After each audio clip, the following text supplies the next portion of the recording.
Yeah, and I know that you were apprehensive initially, and I think this is another point that people, I will hear this in the beginning. This means I'm going to be with them, or they're going to go to a hotel in the evening, and I'm totally fearful of that.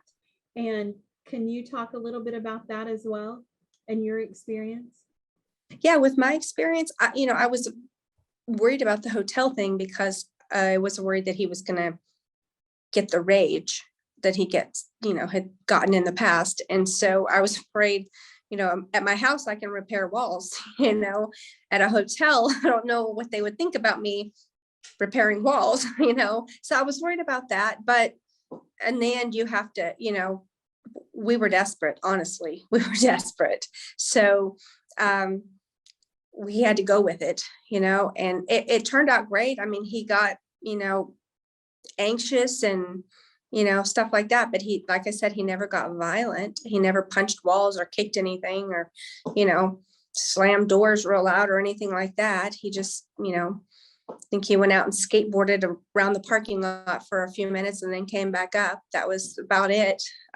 He did great. The hotel next door, that's the one we stayed at, was the one right next door to the facility, and they are great. Wonderful. Everyone, it's a great hotel. Everyone there was, it just felt like going home in the evenings. It was a good experience, but it was one I worried about at first until I saw, that it was going to be okay. It was a good place to just go and rest and walk across. You don't have to drive. You could just walk across the next morning to get to the RecoverUs center. And it's nice for families because they don't have to sit here with them the entire time. You could walk back over and go for a walk or go explore the area or do whatever you need to do, but yet you're still close by and can walk back and forth. So I think that that's really important. I've seen a husband sit in a chair and hold his wife as she was going through withdrawal. I've seen many breakthrough conversations with families happen while they're here going through that experience, and just having the ability to bring someone into care rather than them thinking this is a punishment and I'm going to have someone dictate when I can talk to my family or what I have to do in that time, I think is extremely important. I think so too. A lot of people, I'm sure a lot of people who are addicted to pills, people who have tried to control them for their own good. I understand that it's for their own good, but my son had some control issues, and he hates to be controlled in any way. And he feels, I guess, fearful when someone tries to control him and make him do something. And yeah, I think that helped there. I mean, no one there tried to control anything. It's like, do you want the comfort meds? It's up to you. Yes or no. There were a few times he took them, a few times he didn't take them, and it was all up to him. No guilt trips, no nothing. Do you want the Gatorade? It's here if you want it. You don't have to have it. Yeah, everyone there was very friendly and treated him with respect instead of, like you said, punishment. A lot of people think that people who are addicted to pills, they need to feel pain and humiliation and, which is totally not true. They don't need to. Opposite of, yes, total opposite. Yeah. And I'm yes. talking about enabling. There's a fine line. I think people go to one extreme or another rather than just opening their heart and opening their mind and learning more about addiction, that even though the person is addicted, you can communicate with them.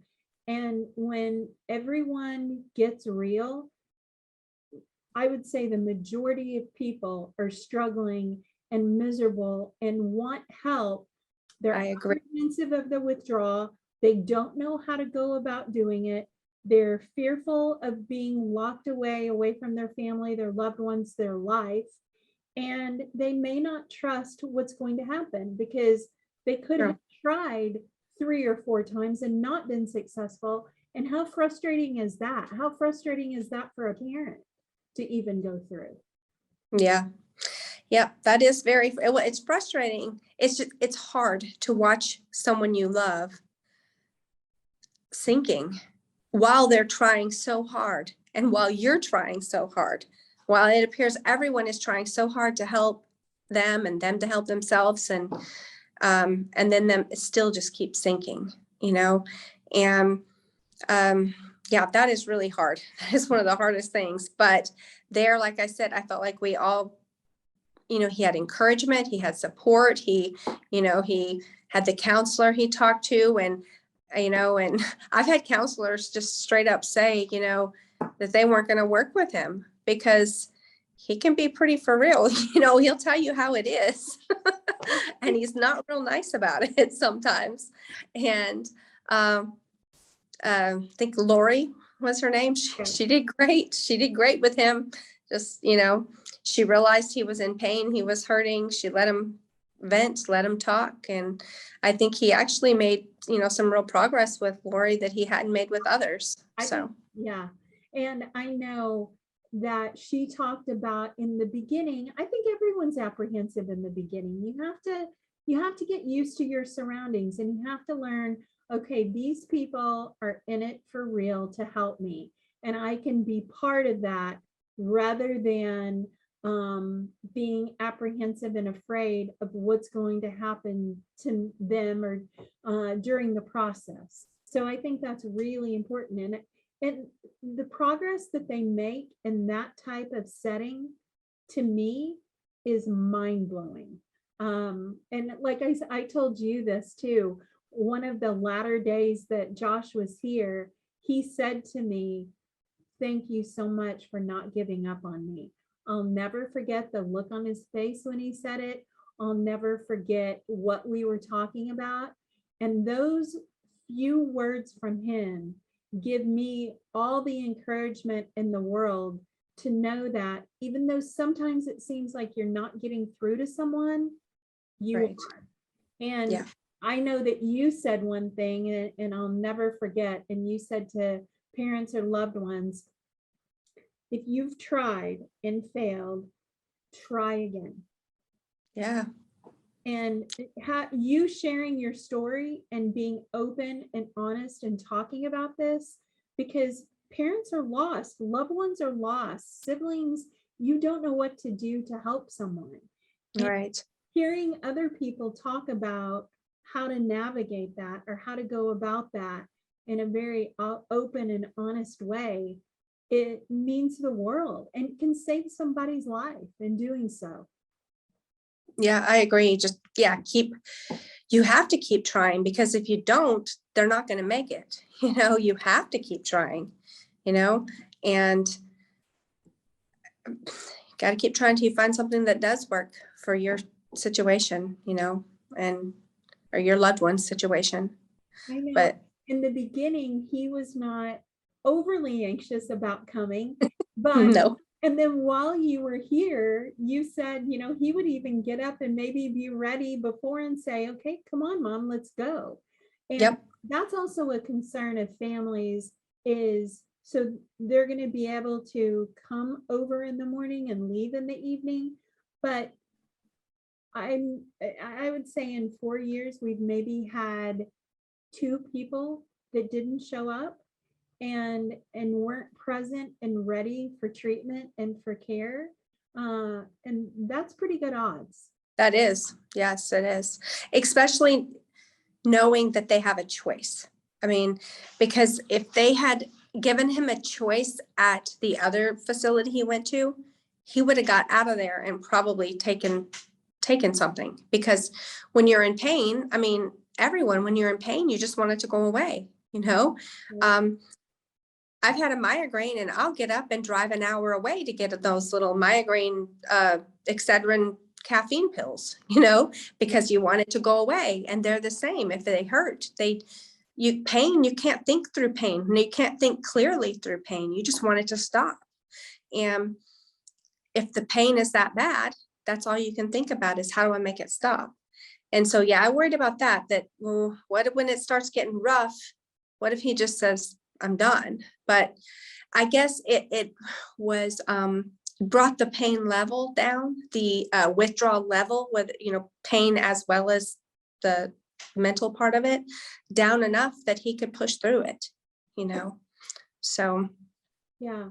And then, go on to doing other things as maintenance care. And when you left, I know when you said when you left, and you have a long drive, you had a long drive to get here. So it wasn't, we treat people from all over the country, but you chose to drive. And so it was 10 plus hours or 10 hours to get here. Yeah. Yeah. Something like 11 hours. Yeah. And you said to me, you said, I would have driven to the end of the earth to be able to get him out. Yeah. Well, I mean, I'll bet you hear that from almost every mom that has, that's what moms do. If my kid needs help, I'll go anywhere I need to go to get that help. Right. The problem is when you look around and you try and you try and you try, and it just seems like that help doesn't help thing. That I understand discouragement, because I felt that a lot of times too, but then you see something else that might help. And my advice would be just keep trying, because, if you don't keep trying, you won't find that one thing that helps, Yeah. And I mean, we're here to explain it to families. We have YouTube videos, we have interviews that are so helpful, like what you're doing to share your experience. And all of that can answer so many questions for people on the treatment and what NADIV infusion does and what the other compounds do to help people, what the treatment days look like whenever they're here. So I know the other thing I was going to mention. You said that when you drove home, the difference in the conversation. Do you want to talk a little bit about that? Oh, yeah, it was way different. Where before, everything was always about him. It's like, where do you want to eat? And it was whatever he wanted to eat. If he wanted to, it was always, I don't know. And I hear that's kind of an addiction thing where they're kind of selfish or a lot selfish, and on the way home, one of the things that I remember was it was time to eat. And so I asked, what do you want to eat? And he said, well, I don't know. What do you want? And I almost fell over. I was like, you're asking what I want instead of, So yeah, that was different. It's not so much, I don't know. He just wasn't as selfish. He could think about other people again and be more, I don't know, just communicate on a normal level. We talked about things that weren't, when are his prescriptions due again? And, anyone who's had a kid that's addicted, it's like the conversation's always about that. And you just hate talking about that. And we talked about things and I heard thoughts, and he just really opened up and shared things with me that were just things I had no idea he even thought about, But that one thing that got me was, just him asking, what do you want? He hadn't asked me that before. It's always about what he wanted, So. And the difference in the clarity of the much conversations. Yes, much clearer, like night and day. It really felt like the NAD just really healed the brain, really healed things in the brain that were just starving, And that's its job, because, science says in a layman's terms that any addiction sticks to a receptor like Velcro, and it covers that receptor. So it deprives it of nutrients that it needs to function properly. Then it becomes like a dried out sponge that doesn't accept those nutrients. So with NAD infusion, goes into the body, slowly pushes that off of the receptor and helps to regain and put off and correct the symptoms that people feel when they're addicted, because it's so much more than just being addicted. It's Right. cravings and mood cycles and anxiety and depression and a wide variety of things that people don't understand, that that's all part of the addiction. Right. Yes, I definitely agree. And the NAD was the best thing as far as for his, even just his mental clarity. It helped tremendously. Him being able to, like I said, he did have a head injury too. He has had one of those. So, you never know what, which goes to what, but, it helped tremendously. It's helped him to just get his brain functioning right again so that he can process things and have conversations with people that are just normal conversations. He had kind of withdrawn from people too and just kind of did his own thing. And now he, interacts with people more and, wants to be around people more. I think addicts get to a point where they're very reclusive, and Yes. they do so because it just becomes so much about their drugs and the withdrawal and their little world that they make for themselves. So you see people just totally come out of their shells whenever they're here. And I think that's attributed to many things. I think the medical treatment, I think the counseling, I think the environment, because it isn't like a normal, dreary, depressing facility. I mean, you come in and you actually can hear people laughing and hear great conversations. And there are the moments that it's not like that every day for everyone, but there are a lot of those moments rather than a dreary, scary facility where that doesn't exist. And that would be very important to me if I were going somewhere. Yeah, I agree. I playing video games. I mean, what rehab can you go to where you get to play video games all day? I mean, and watch Netflix and Hulu and pretty much just take it easy, and try to have fun. And I think the video games help get their mind off of what they're going through too, in their body and, in their emotions, help them kind of just focus on that.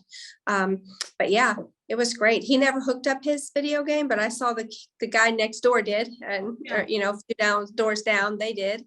And he had that option. He had his video game, but he stuck with Netflix and Hulu and his music and, but yeah, he got to keep his phone. He got to do whatever, he had to sit there with the IV and, the IV in his arm all day. But other than that, I mean, if he needed to go to the bathroom, he got to get up and go to the bathroom when he wanted to. If he needed to eat, he was able to eat. If he wanted something to drink, he was able to drink. It wasn't like a controlled setting where you eat when we say you eat, you do this, or, he pretty much do whatever. And interact with the staff. He was always willing to, when it was time for counseling, he put his all into those counseling appointments and he did those. And, seeing the doctor every day. I mean, I think I take for granted that happens in all facilities, and that's just not the case. Right.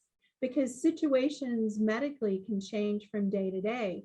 So the doctors are always here, the health providers are assessing people each day, seeing their progress, seeing what is needed to help with the process of what the goals are for that individual. So I agree. And the doctors, the doctors there and the Seth, the RN, and they were great. I have taken him to, places before, that are more outpatient, and they really don't listen to you. And when he was there with you guys, even the doctors took the time, sometimes doctors, even with us, doctors are in and out. They don't have time to sit and listen, but the doctors were great. Asked him how he was feeling, what, any problems, anything going on, they were ready to give the comfort meds, to meet whatever problem he was having, or to offer them at least.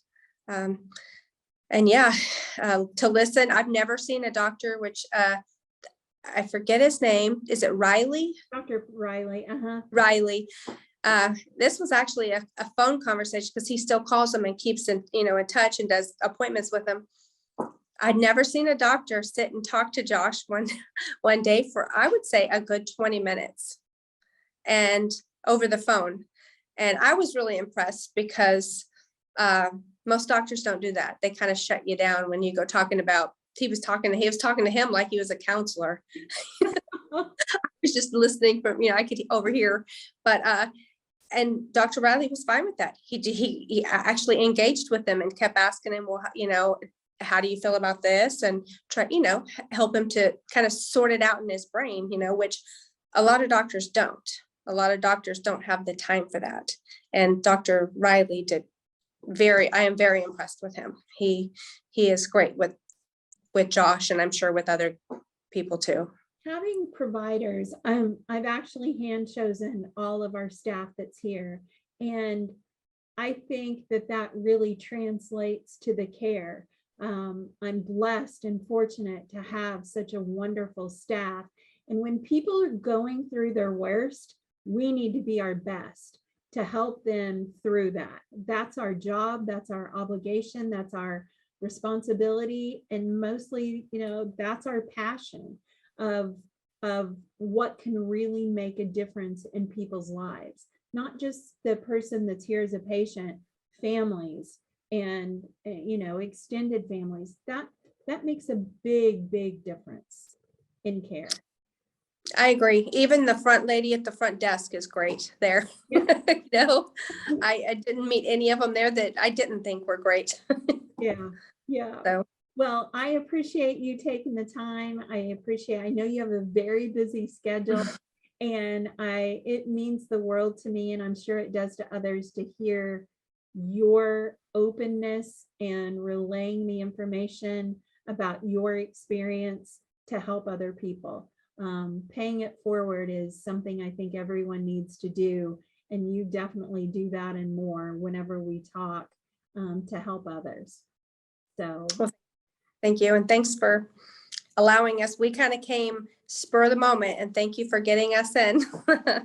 When someone's ready to go, they're ready to go. So yeah, didn't want to take a chance that he would change his mind. So we jumped in that car when he was agreeable to go. We jumped in and drove all night. Yeah. So, well, take care, and I'm sure we'll talk again. If there's other subjects that pop up that you think are important, just let me know, and okay, and make sure and relay those to those that are watching.